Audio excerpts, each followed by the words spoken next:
నమస్కారం. ఈటీవీ 360కి స్వాగతం. ముందుగా ప్రధాన అంశాలు. రైతు రుణమాఫీ ప్రారంభించిన ప్రభుత్వం 11 లక్షల మంది ఖాతాల్లో 7,000 కోట్లు జమ.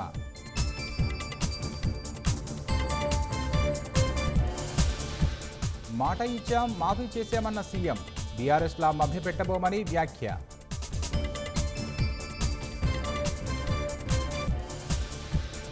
రుణమాఫీ అమలుతో జోరుగా సంబరాలు. రేవంత్, భట్టి చిత్రపటాలకు క్షీరాభిషేకాలు.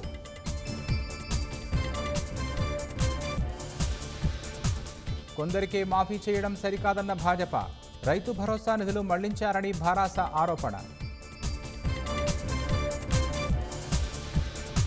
వరద ఉధృతితో భద్రాద్రి జిల్లాలో పెద్దవాగు గేట్లు ఎత్తివేత.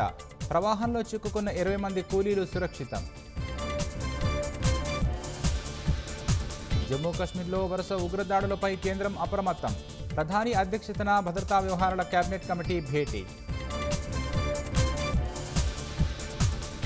ఎల్లుండి మధ్యాహ్నంలోపు నీట్ ఫలితాలు ప్రకటించండి. ఎన్టీఏను ఆదేశించిన సుప్రీంకోర్టు ధర్మాసనం.